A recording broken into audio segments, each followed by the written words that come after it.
Selamat siang, saudara-saudara saya setanah air. Pada hari ini saya berada di Desa Tanjung Rusa, salah satu desa yang berada di Kepulauan Belitung. Desa Tanjung Rusa terkenal dengan rajungan, juga terkenal dengan udang. Pada hari ini kita akan coba bagaimana para nelayan itu menangkap rajungan, bagaimana kehidupan mereka, jenis-jenis rajungan seperti apa yang mereka tangkap.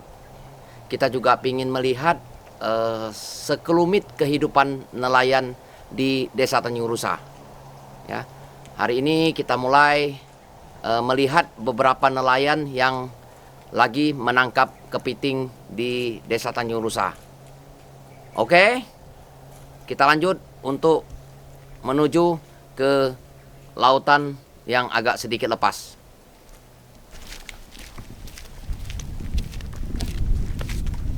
Oke, kita berjalan menuju kapal untuk kita melihat nelayan yang sedang menangkap rajungan.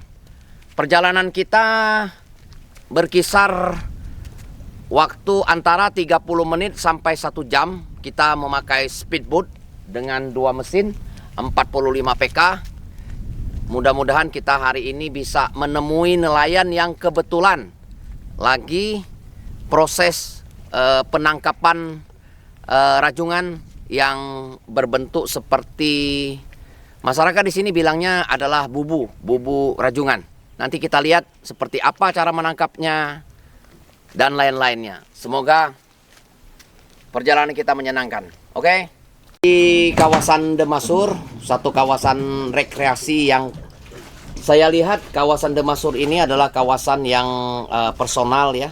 Artinya kawasan yang memang tidak dikomersialkan. Lingkup daerah Demasur cukup bagus ya. Di sana flora tertata dengan rapi, di pinggir pantai, berbatuan. Kita hari ini mudah-mudahan perjalanan lancar. Cuaca juga kelihatannya cerah ya. Ada sedikit beberapa sudut yang yang ini yang kelihatan lebih mendung ya. Tapi ini tidak mengurangi semangat kita untuk melihat kehidupan nelayan di tengah lautan. Terima kasih.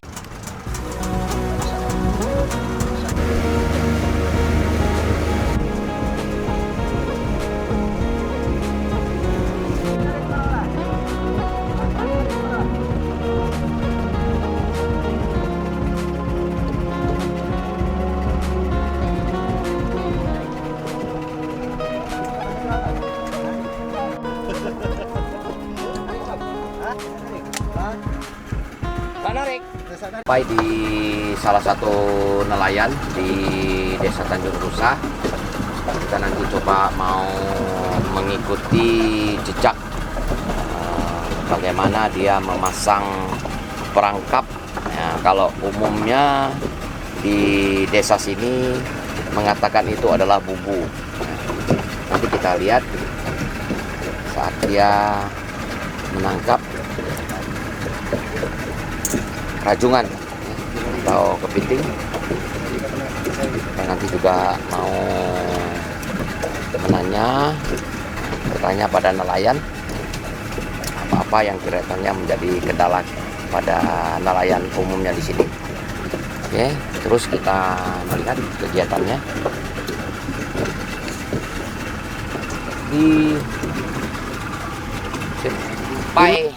di atas perahu. Salah satu nelayan kebetulan dia sudah menarik beberapa bubu yang sudah ditarik. Tapi coba kita tetap nanti mengiringi sebagian bubu-bubu yang belum diangkat. Kita coba naik pindah kapal.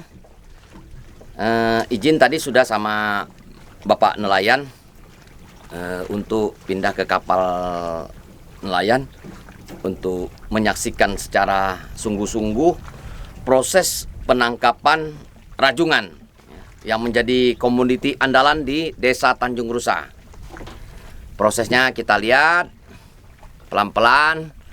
Nanti kita akan coba juga untuk menarik jaring dari rajungan.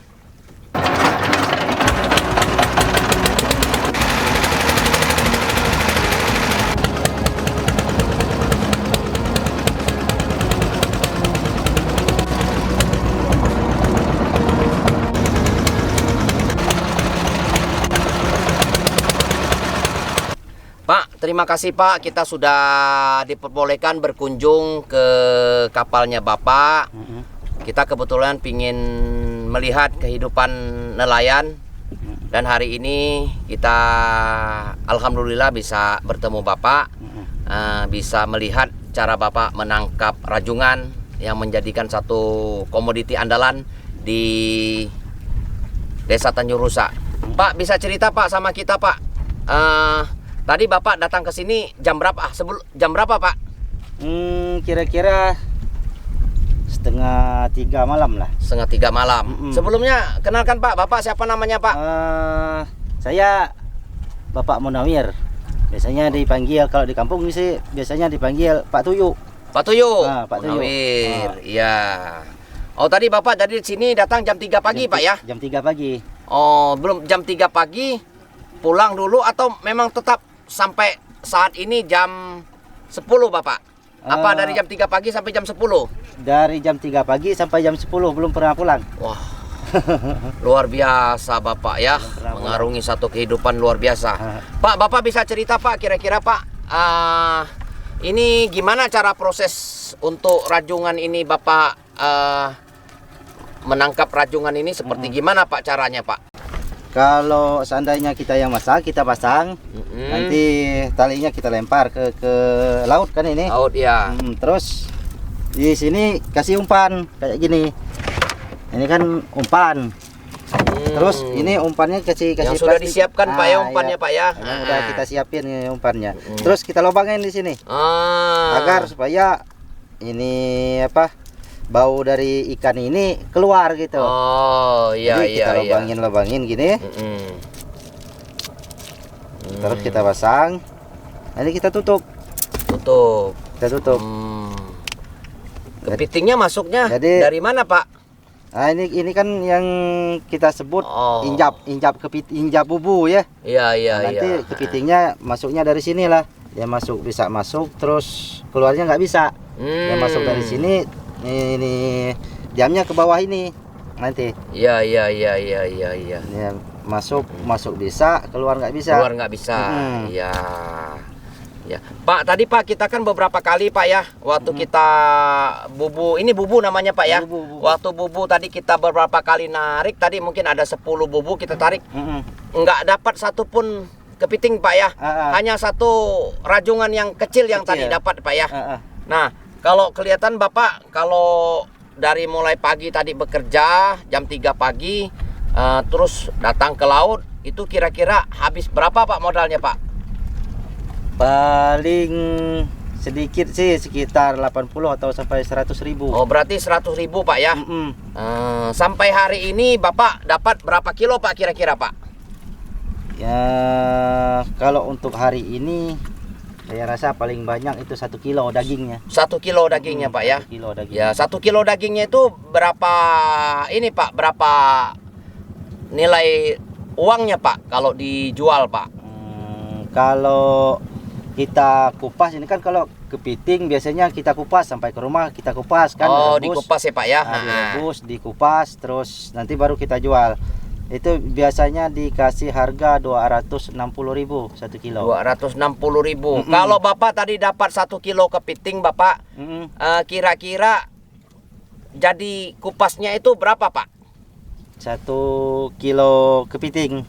Biasanya sih ini kalau yang masih mentah kayak gitu biasanya 3 kilo. Oh, 3 kilo. 3 kilo biasanya 3 jadi 1 kilo daging. Oh, hari kilo ini cuma dapat 1 kilo, berarti Bapak rugi dong Pak hari ini Pak ya? Iya. Tapi Bapak apa sering Pak waktu menangkap kepiting ini seperti begini kondisinya Pak? Kalau saat ini sering. Sering ya? sekali Pak, soalnya memang udah berapa tahun ini memang kondisi di sini agak-agak sedikit susah untuk mencari rajungan. Iya. Biasanya kan ada musim-musimnya, tapi sekarang kalau musimnya juga udah agak susah juga mencari rajungan. Jadi kalau untuk keluarga cukup nggak kira-kira segitu Pak? Penghasilannya Pak? Cukup sih, cukup Pak. Cukup ya, harus dicukup-cukupin. Iya. Ya, kalau nggak cukup seperti gitu gimana Pak solusinya Pak? Solusinya ya kalau seandainya memang kita mau butuh modal lagi kayak beli bubu misalnya kan gitu, terus modal untuk perbaiki mesin, itu kan kita harus lari ke bos lagi. Bos yang jadi solusi. Ada bosnya lagi Pak ya? Ada bos pengukur. Oh iya. Ya kelihatannya menyedihkan sekali Pak ya untuk apa dengan kondisi saat ini keadaan nelayan di Desa Tanjung Rusa. Tapi Pak tadi saya lihat Pak ya ada kepiting-kepiting yang kecil yang ditangkap ya Pak ya. Kalau kepiting ini Pak ditangkap Pak. Nah seperti ini Pak. Ini apa nggak sayang Pak? Ini kan nggak bisa juga dikonsumsi Pak, kecil begini Pak. Sebenarnya sih bisa Pak, ini pun ada harganya. Sekarang udah ada yang ngambil itu. Yang kepiting kecil ya Pak, ya Pak ya. Ini kan memang jenis kepitingnya memang cuman kecil kayak gini. Oh, kalau kita bilang ini sih kepiting alor Pak. Kepiting alor ya. Nah, kepiting alor. Yang harganya bagus itu kepitingnya jenis kepiting ini kan Pak ya. Iya. Kepitingnya rajungan ya Pak ya. Rajungan kayak gini. Rajungan seperti apa? Nah, ini Pak kalau mohon maaf Pak, ini kalau boleh tahu, ini kan kecil Pak ya, kepiting rajungan yang Bapak tangkap ini. Sebetulnya tidak ekonomis deh kalau ini untuk ditangkap ya Pak ya. Kenapa Pak ini sampai Bapak tangkap Pak? Apakah semua masyarakat di sini juga memburu kepiting yang kecil-kecil seperti begini Pak? Benar Pak. Oh tetap diburu juga Pak ya? Walaupun saya nggak ambil, nanti kawan-kawan yang sesama ke laut yang ngambil. Jadi kalau nanti kita buang kan percuma, nanti kita buang orang lain yang ngambil. Iya, mau nggak mau kan dalam keadaan susah kayak gini ya apapun gitu. Oh iya. Memang kelihatannya kalau seperti begini kan kalau kita lihat itu kan dari isi dagingnya itu kan mungkin hampir sulit untuk diambil ya Pak ya, tapi masih tetap juga dipaksakan ini memang untuk ditangkap. Padahal ini sebetul kalau dilepas untuk beberapa tahun kemudian, berapa bulan kali Pak ini besar lagi Pak? Biasanya. Berapa bulan itu udah besar lagi gitu. Bulan biasanya udah. Harusnya ini kan dibuang gitu Pak.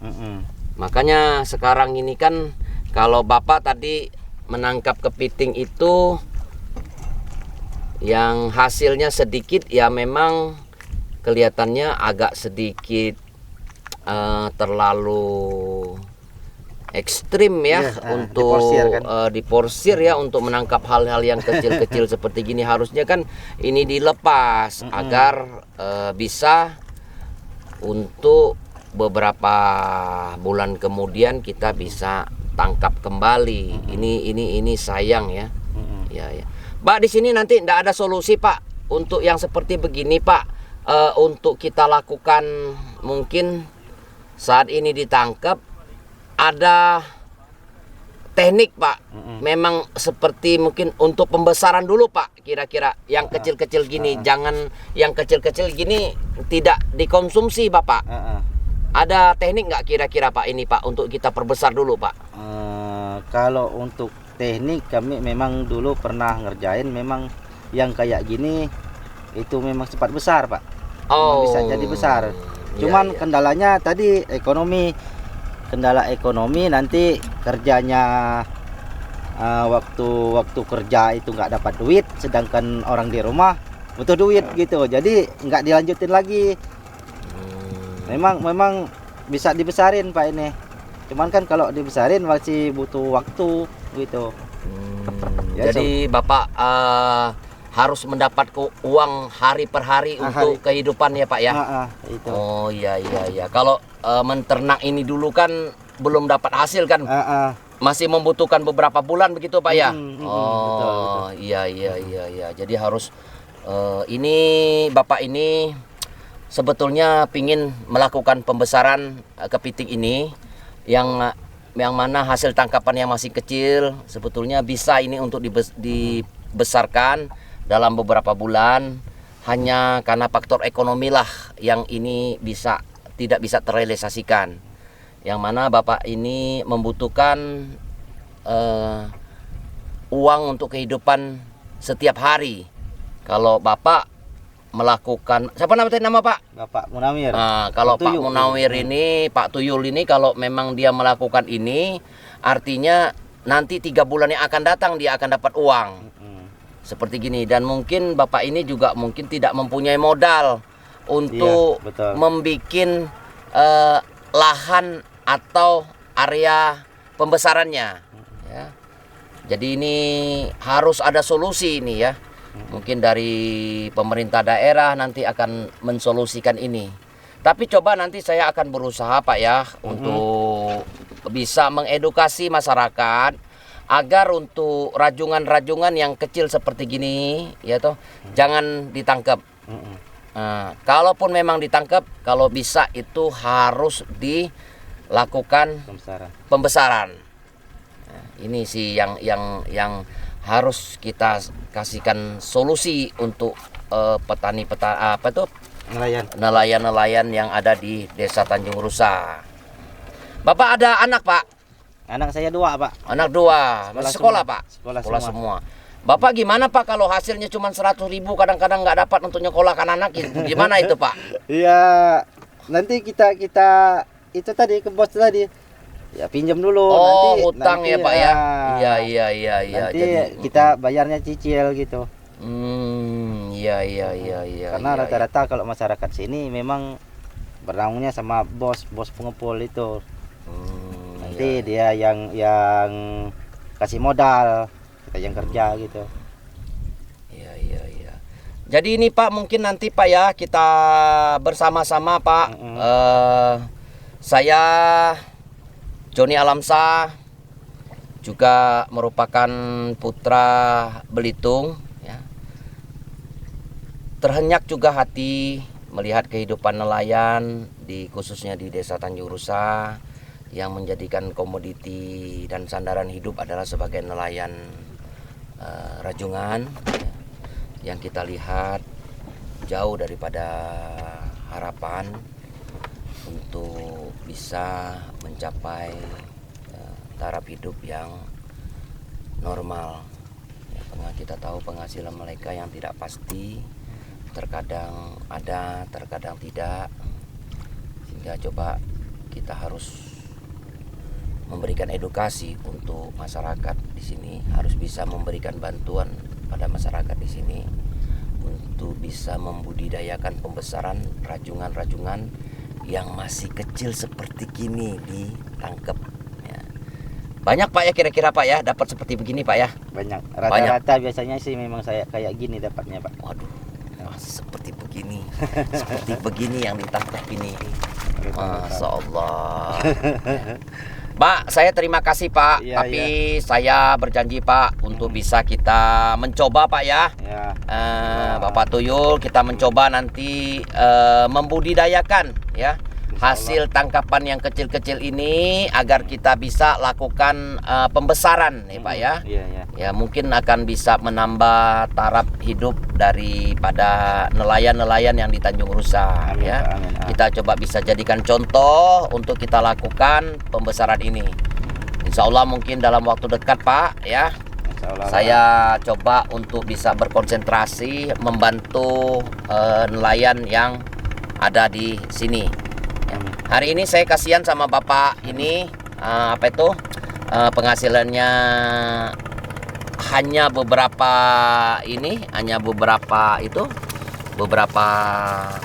kilo ya, nilainya kecil ya.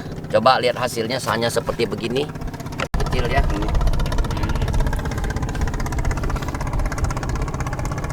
Ya, hanya kecil seperti itu gitu. Ya. Oke.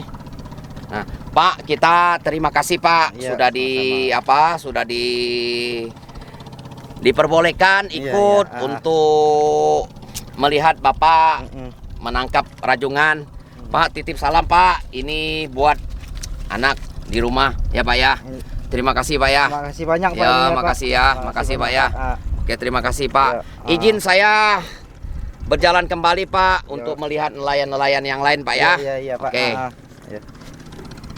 Alhamdulillah kita sudah sampai kembali ke dermaga. Kita sudah melihat kehidupan nelayan di sini cukup menyedihkan ya. Salah satu sampel yang tadi kita lihat merupakan satu bukti bagaimana kerasnya kehidupan nelayan di sini. Kita yang merasa prihatin itu adalah rajungan yang menjadi komoditi warga desa Tanjung Rusa. Cara perburuannya itu begitu masif ya. Tidak memperhatikan lagi ekosistem itu yang seharusnya nilai ekonomis yang tidak harusnya ditangkap, harus dibuang kembali, tapi itu tidak menjadi rasa prihatin warga di sini. Ini merupakan tanggung jawab kita bersama untuk mengedukasi masyarakat bagaimana seharusnya berburu itu dengan cara yang lebih memperhatikan faktor lingkungan, lebih memperhatikan untuk anak cucu kita nanti. Itu saja. Alhamdulillah kita sudah sampai kembali.